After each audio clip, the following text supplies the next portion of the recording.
Continuamos en el Café del Correo. Recordamos que están con nosotros Diego Boza, Emilio de la Cruz, Rafael Garófano y José Antonio Aldeiturriaga. Hemos hablado en el primer bloque del programa sobre la figura del expresidente Adolfo Suárez. Queríamos plantearle a nuestros invitados ahora que nos hablaran del papel de la UCD en la provincia de Cádiz. Conviene recordar que la UCD ganó en muchas poblaciones las elecciones municipales, pero fue incapaz de gobernar en la inmensa mayoría de ellas, salvo en pequeños pueblos de la Sierra, Tarifa, Chipiona y alguno más. No era capaz de convertir su mayoría minoritaria, o al revés, que no sé muy bien si es minoría mayoritaria, no era capaz de convertirla en un gobierno, fruto del acuerdo que se forjó entre el Partido Socialista, el Partido Comunista y el Partido Socialista de Andalucía. Esa alianza, que llegó casi a última hora, creo recordar el día de la constitución de los ayuntamientos, que era casi el mismo día en todos lados.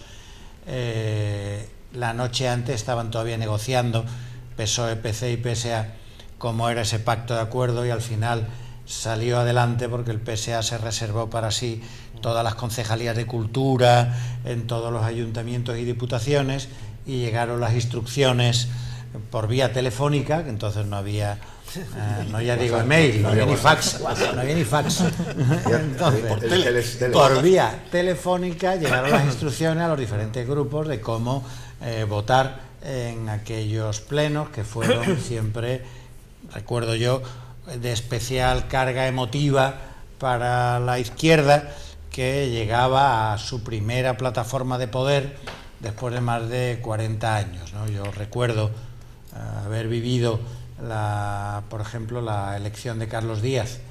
Había tenido UCD 12 concejales y el PSOE 9, y salió elegido Carlos Díaz, y aquello terminó aquel pleno cantando la Internacional con Jesús Bernabé, Chico Coto y todos aquellos personajes de aquella época hoy desaparecidos. Y en aquel gobierno estaba nuestro compañero de tertulia Manolo Gómez de la Torre, sí, que fue segundo teniente de alcalde fruto de aquel acuerdo, y concejal de cementerio y de salud, creo recordar que fue Manolo Gómez de la Torre. Entonces Rafael, que vivió aquello sobre todo en Diputación, en primera línea, y que formó parte del gobierno de la Diputación, podía un poco hablarnos. Bueno, en aquel momento daba una sensación en ciertos sectores del Frente Popular. Es el frentismo de la izquierda, ¿no? Gobierno social comunista. Social comunista, y efectivamente el Partido Socialista de Andalucía tenía unas características marcadamente de andalucismo de izquierda, ¿no? Que finalmente Rojas Marco, con sus acuerdos con UCD y tal, pues desvirtuó, y empezó ya el PSA a no saberse dónde estaba y tal. Y yo en esta primera intervención quiero comentar una característica que hubo en aquel momento, que era que había ideologías muy fuertes detrás de los que estábamos en la política, pero aquella transición que en Madrid era con mayúsculas y era la transición del Estado, se traducía en no, que esto es una democracia, hay que respetar al contrario. Es decir, era la novedad de la democracia para todos, y no solo practicarla, sino ser cuidadosos con esa historia. Y ahí el ejemplo en la Diputación de Cádiz, yo creo que es un ejemplo pues que muestra de forma inequívoca esto que estoy comentando. Es cierto que hay un acuerdo de la izquierda que se ponen como mayoría cuando no lo eran, y asumen la presidencia de la Diputación de Cádiz. Pero inmediatamente después, cuando los partidos se reúnen y el presidente con su equipo de gobierno y se reparten las tareas y las competencias, se reparten competencias para el equipo de gobierno y para los que están en la oposición. Es decir, con una serie de encargos de áreas, de centros. Había una cosa que se llamaba los diputados visitadores, y los diputados visitadores eran responsables de centros asistenciales, educativos, y a veces había centros que tenían un presupuesto muy alto, muchísimo personal, y se hizo un reparto en función de la cercanía geográfica para que mejor se atendiera a la gestión. Entonces, si había un diputado que era de UCD, es decir, fuera del gobierno, en la oposición, pero estaba en la línea, y en la línea había un centro de diputación, se le daba la gestión a ese diputado porque iba a estar siempre pendiente de la gestión. Menos viajes, menos gastos, más eficacia. Es decir, que eran unos criterios, por una parte, ya digo, que nosotros estábamos muy ideologizados, ¿no? Era una etapa dentro del Grupo Socialista, yo recuerdo que lo vivíamos eso como una transición para cuando lleguemos. Ya después digo que vino el desencanto ese y dice, anda, ya hemos llegado, y esto sigue igual, ¿no? Aquella labor de suavización y de centralización de las políticas y tal, bueno, pero efectivamente desde la posición personal había ideología, pero había ese espíritu de la transición que ni siquiera se llamaba así, lo que era un respeto al contrario, ¿no? Porque esto es nuevo, esto hay que vivirlo así, esto se vive así en el extranjero, esto es lo que nos hace modernos. Es decir, había un montón de historias para que el juego democrático funcionara en unas pautas que eran de aquella época y nada más, ¿no? Bueno, yo llegué ya posterior, porque cuando yo me incorporo en Cádiz, vengo como gerente de Alianza Popular, estamos hablando del año 83, inicio del 83, y bueno, ya la UCD estaba, yo recuerdo en aquellos tiempos que se decía, dentro de los temas gerenciales, que es que la UCD había dejado no sé cuántos millones en ranceros. Claro, aquello, la fotocopia, o sea, la fotocopia era lo que se usaba, sí, y de todo. Entonces decía cuando se había que había dejado un dineral en ranceros, ceros, ¿no? Y claro, cuando yo me incorporo, en realidad es cuando Jorge Bestringe se hace cargo, al subir Alianza Popular, de los 6 diputados, los 102, creo recordar, ¿no? Que ya se crea un partido con más contundencia, se crea un cuerpo en aquel momento que era los gerentes, que no eran menos que tener una referencia de un técnico que organizara el partido que estaba por organizar. Por lo tanto, muchos vinimos a determinadas provincias, más en el ámbito profesional que en el político, ¿no? Y yo recuerdo como algunas de las anécdotas que, bueno, pues reencontrarme con mucha gente, he estado muchos años en Madrid, y lo primero que hice fue, me llamaron de la UCD, que los muebles que tenía, que tenían que pagar a ranceros, y que sí se los comprábamos nosotros, y por supuesto yo encantado le compré todos los muebles y tal y cual. La primera bronca la tuve cuando ya puse los despachos, alguien me vino a decir, ¿por qué todos los muebles de ellos que habían era con prácticamente el logotipo de UCD, que eran naranjas y tal? Y no voy a nombrar quién, pero me reprocharon que eso es porque no, que como tenía yo, bueno, que estábamos allí prácticamente con el logotipo, con todos los sillones y tal, y dije, bueno, que había que echarle una mano, porque era gente encantadora, por eso y otros motivos y por algunas amistades mías con gente de la izquierda. Un ilustre abogado, no voy a decir su nombre también, ya fallecido, dijo en un comité ejecutivo que si yo era un rojo infiltrado. O sea, imagínate los tiempos que estamos hablando, sencillamente por tus contactos con la UCD. Y después hubo, bueno, pues una relación muy interesante, y a la vez yo soy los que ya con la perspectiva veo que bien se lo montaron los ex UCD, ¿no? Porque nos tocó, entre otras cosas, hacer las famosas coaliciones, coaliciones que venían, popular, ¿no? que venían desde arriba, impuestos precisamente para ir acrecentando aquello de que no era Alianza Popular, y ya la mayoría natural. Las anécdotas con don Carlos Rosado están en el secreto del sumario, que él bien lo sabe, y de aquí también quiero recordar a otra gente como César Salgado, que en aquel entonces provenía también de la UCD, y conseguimos hacer la Unión Liberal, aunque pusimos Romero Abreu. Con Romero Abreu, y me perdona Juan Carlos, pero es un pequeño coño que voy a contar, que era un hombre muy activo dentro de Alianza Popular, pero claro, en aquel momento había poquito espacio para todo, había sido concejal, y Y entonces cuando se monta la coalición, pues dice, bueno, ¿quién podemos tener como perfil? Y digo, Juan Carlos, que es muy activo. Claro, de la noche a la mañana, ¿qué pasa? Pues se funda Unión Liberal, con la cabeza era tal, y de gerente llamé a César Salgado, que provenía de la UCD, y creamos una coalición magnífica. Lo del PDP da para mucho más. José Luis Garratón Sedofeito. Sí, señor, José Luis Garratón y Manuel Porcel.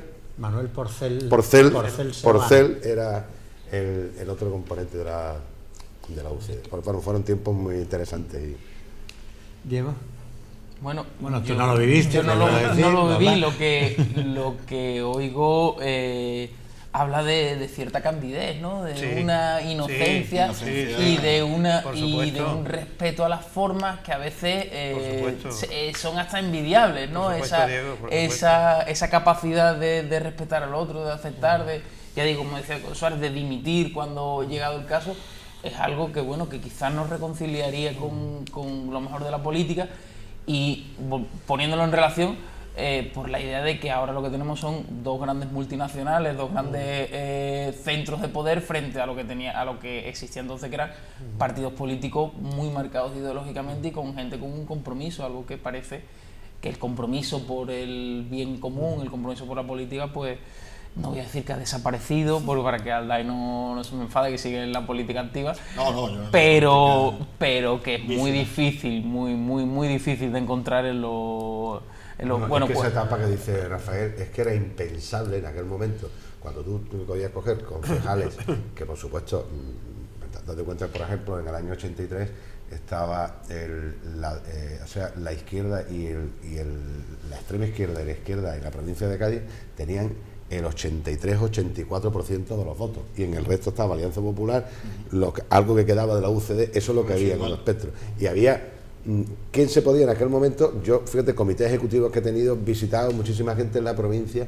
que tenían que poner su dinero para hacer una campaña, por si venía Fraga o otro líder, había que hacer una vaquilla. En aquel momento la gente luchaba por, como tú dices, con cierta candidez por sus ideologías, igual que en el otro lado. Lo que pasa es que ya el Partido Socialista ya empezó a tener poder, la izquierda ya tenía poder, pero el resto, primero conseguir que la gente se identificara con algo que no fuera los pueblos de la izquierda. Eso ya te llamaban, ya dices, por favor, no me hagas esa putada, con perdón. Es que era ¿no? un mundo Cuando diferente. llegabas a buscar un presidente, uno de perfil de presidente. Una cosa era la capital y otra cosa eran los pueblos. ¿Por qué? Porque yo no viví personalmente, pero he conocido a mucha gente que participaron en aquella primera elecciones democráticas para los ayuntamientos. Ahí sí que se pensaba que iba a ser una democracia revolucionaria en Puerto Real, porque en Puerto Real precisamente quien ganó no fue ni el PP, ni la Alianza Popular, ni el Partido Socialista, ni la UCD, fue el Partido de los Trabajadores de España, liderado por ese animal político, bien lo de animal, José Antonio Barroso, que prácticamente... ¿Más animal que político? No, bien dicho lo de animal, digo. En el sentido, digamos, de que ha sido una persona que llegó al ayuntamiento en el sentido de que pensaba que aquello iba a ser una revolución, iba a llegar los soviets. Y prácticamente quienes entraron en la candidatura eran personas que eran trabajadores de astilleros, que no tenían conocimiento de la administración pública, ni la administración pública ni la privada, prácticamente.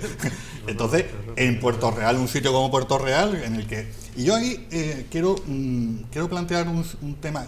Yo creo que la izquierda en aquel momento... eran maoístas. Claro, no, aquello era, y bueno, y tuve la fotografía y parecía aquello era, Evo Morales, era un fenómeno comparado con aquello, ¿no? Era, siempre te han tratado muy bien en Puerto Real. A mí sí, claro, por mi talante, no por el de ellos. Pero lo cierto es que cuando llegan allí, ahí me contaban que lo primero que había que organizar era la feria de primavera. Entonces, claro, una de las grandes incógnitas es, bueno, lo primero que van a hacer es suprimir esta imagen de la derechona, no sé cuánto. Claro, lo primero que dijeron es, bueno, ¿cómo vamos a cambiar la feria?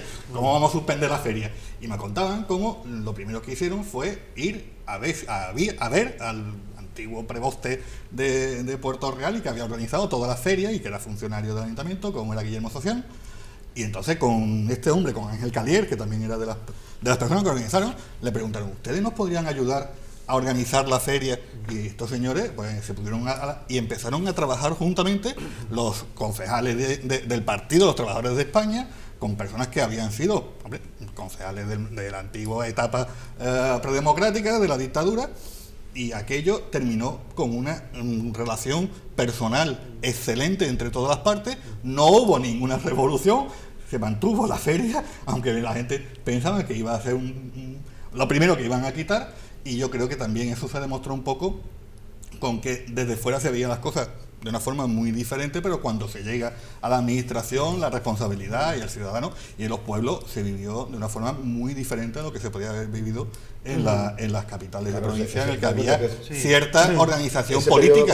Ese periodo corto de UCD, que cuando desaparece, pues vuelve el incremento que te decía de ese porcentaje tan importante de la izquierda, y que claro, que lo que empieza a quedar es Alianza Popular, que ya no era UCD. Pero en aquella época, hasta tal punto, claro, fíjate lo difícil que era en aquellos momentos, que yo he salido con Hernández Mancha y Fraga corriendo de arco porque nos tiraban piedras con los baffles y con los micrófonos saliendo. Eran unos tiempos. Pero es que Antonio Morillo lo comentaba, perdona, te lo comento muy rápidamente. Antonio Morillo lo comentaba hace poco en la prensa. Antonio Morillo decía que tenía que ir por los pueblos buscando por las casas, casa por casa, gente para las candidaturas, porque es que UCD no tenía ni siquiera organización de un partido político mínimamente.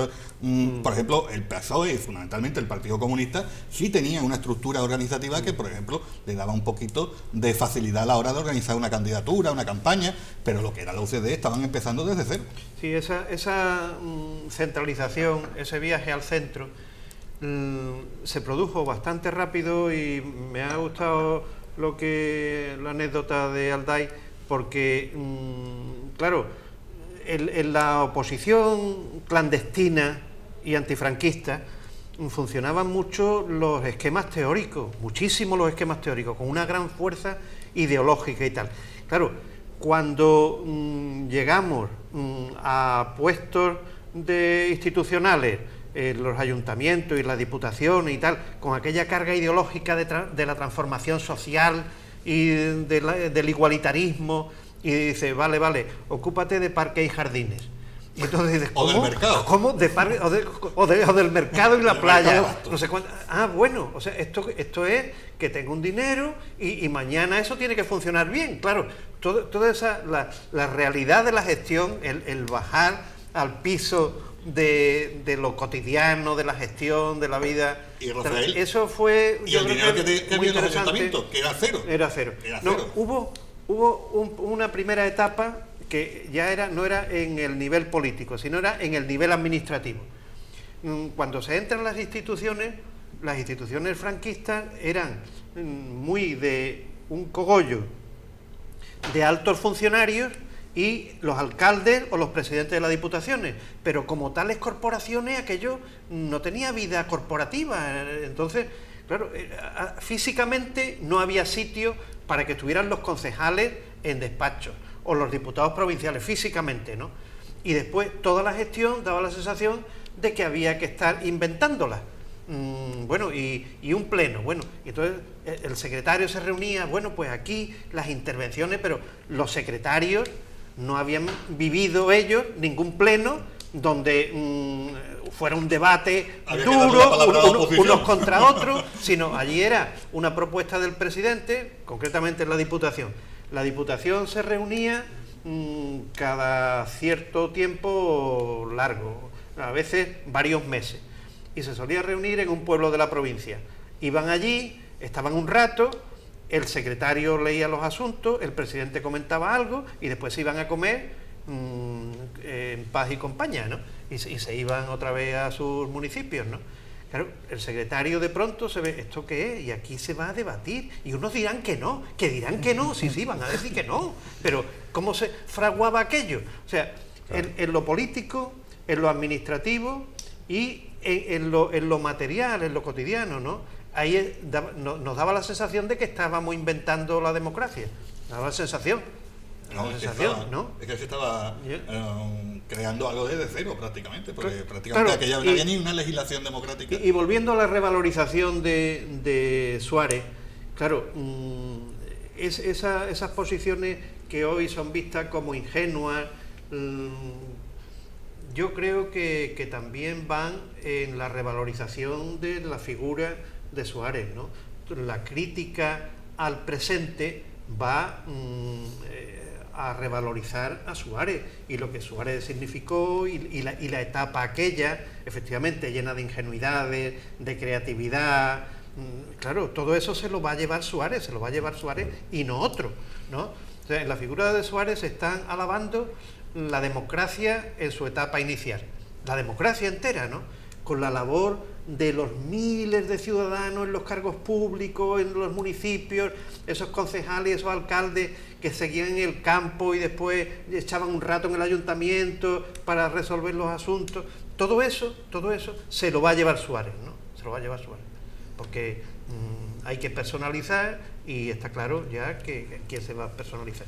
Y además va a ser un tajo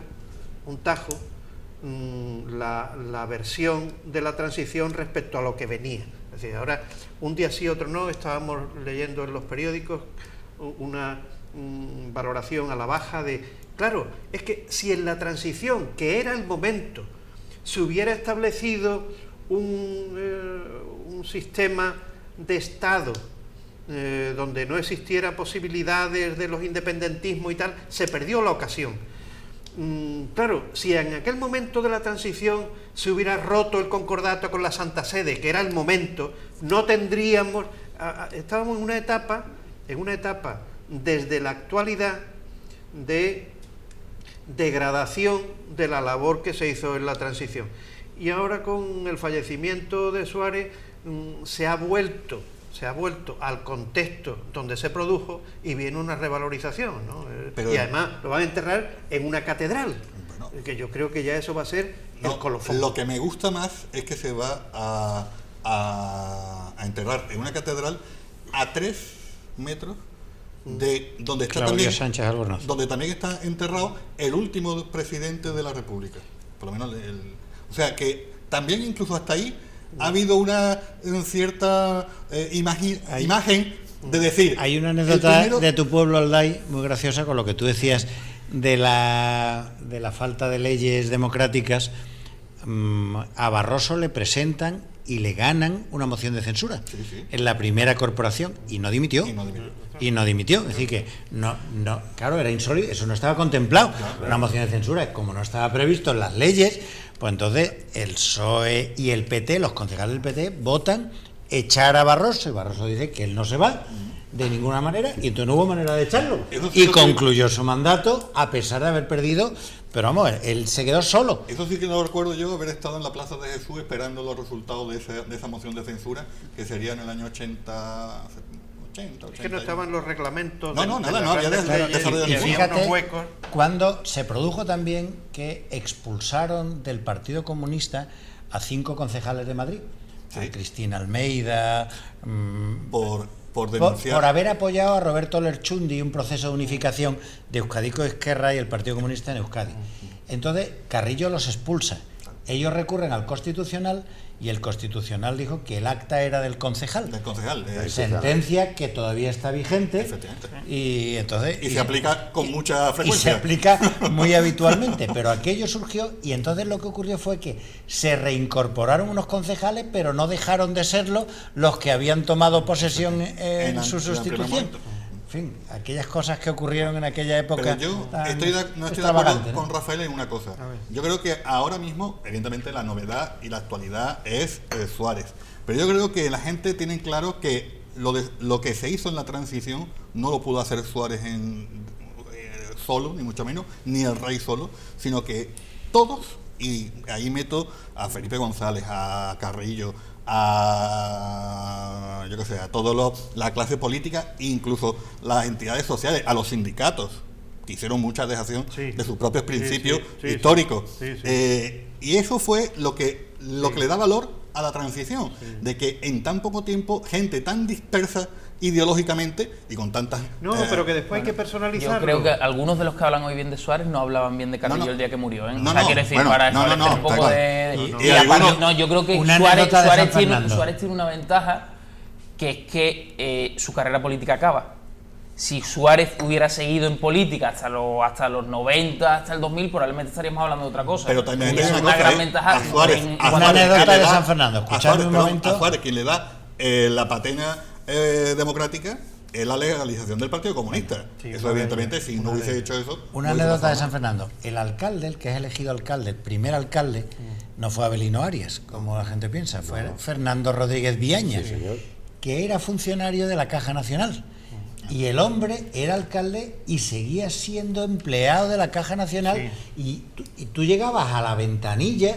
Y te encontrabas con el alcalde que tenía que despachar contigo. Y el alcalde estaba en la ventanilla y además, atendiéndolo a la gente. Llegó un momento que tenía tanto problema que no podía ir casi por el ayuntamiento, ya era mayorcete y casi no iba. Pero es que cuando iba en algunos plenos daba cabezada y se dormía porque se levantaba, ¿no? La gente lo justificaba. El alcalde dando cabezada decía, no, el pobre que se levanta a las 6 de la mañana.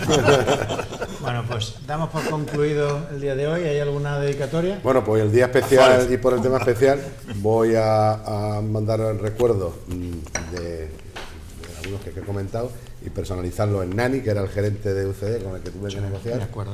¿Te acuerdas de él, verdad? Que Carlos Rosado, como otro de los interlocutores en la coalición, y César Salgado, que hoy es directivo de Renfe en Madrid y que pues también me ayudó muchísimo ahí dándole otro colorcito a Alianza Popular. Bueno, pues damos por concluido el Café del Correo del día de hoy. Le agradecemos a Rafael Garófano, a Emilio de la Cruz, a Diego Boza y a José Antonio Aldaiturriaga sus opiniones y sus comentarios. Les agradecemos a todos ustedes por habernos prestado atención y les emplazamos para dentro de una semana con nuevos temas en el Café del Correo.